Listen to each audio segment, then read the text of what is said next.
بسم الله الرحمن الرحيم. الرحمن علم القرآن خلق الإنسان علمه البيان. الشمس والقمر بحسبان والنجم والشجر يسجدان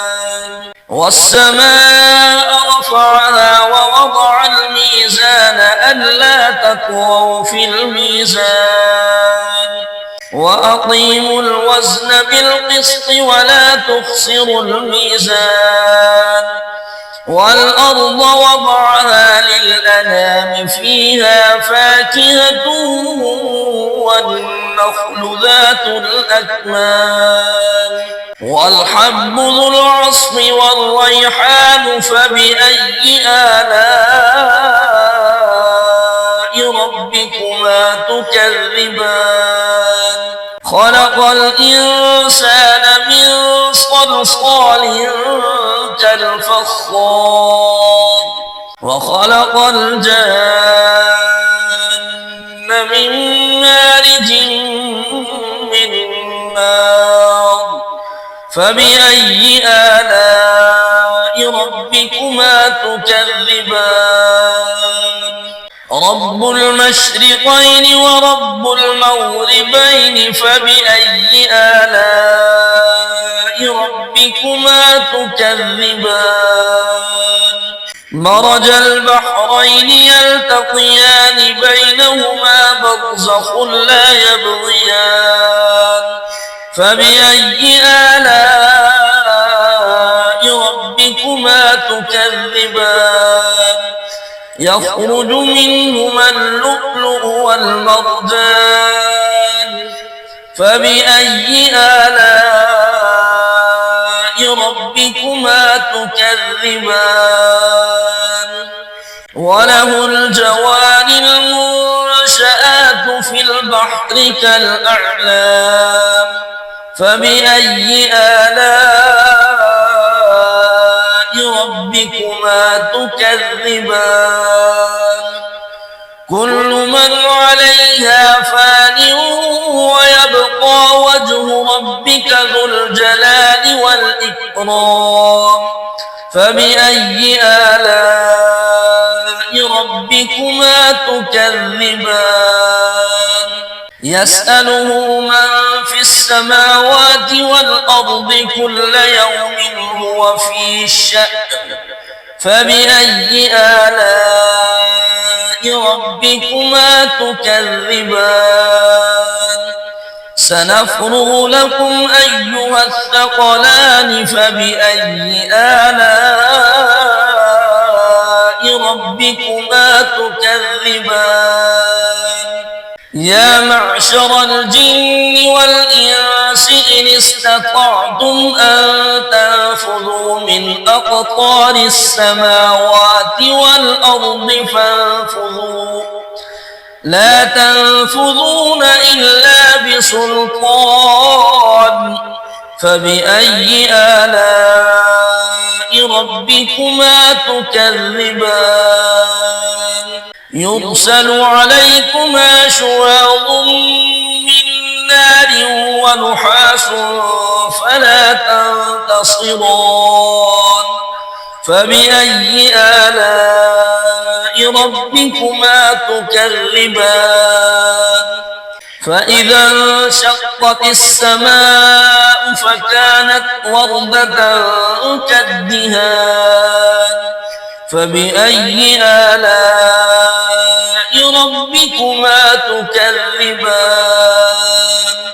فيومئذ لا يسأل عن ذنبه إنس ولا جان فبأي آلاء ربكما تكذبان يعرف المجرمون بسيماهم فيؤخذ بالنواصي والأقدام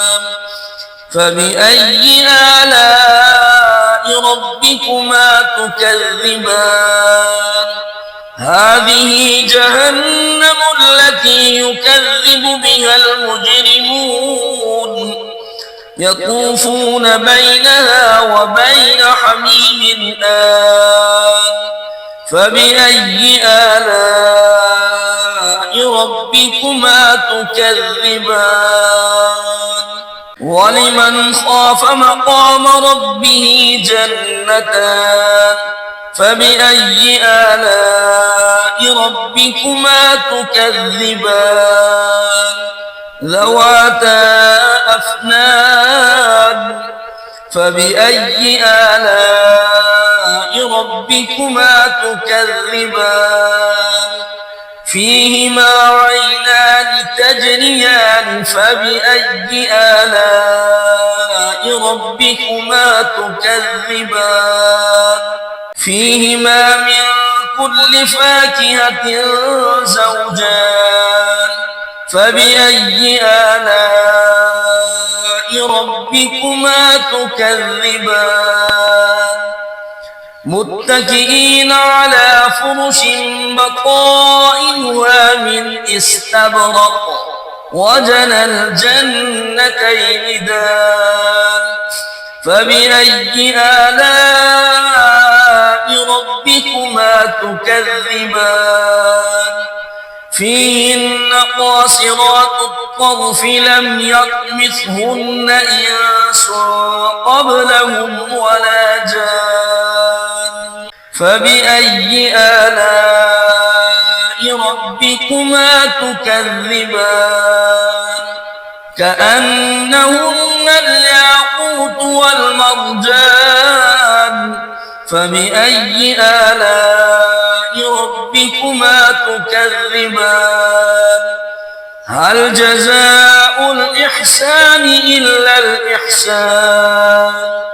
فبأي آلاء ربكما تكذبان ومن دونهما جنتان فبأي آلاء ربكما تكذبان مدهامتان فبأي آلاء ربكما تكذبان فيهما عينان نضاختان فبأي آلاء ربكما تكذبان فيهما فاكهة ونخل ورمان فبأي آلاء ربكما تكذبان فيهن خيرات حسان فبأي آلاء ربكما تكذبان حور مقصورات في الخيام فبأي آلاء ربكما تكذبان لم يطمثهن إنس قبلهم ولا جان فبأي آلاء ربكما تكذبان متكئين على رفرف خضر وعبقري حسان فبأي آلاء ربكما تكذبان تبارك اسم ربك ذي الجلال والإكرام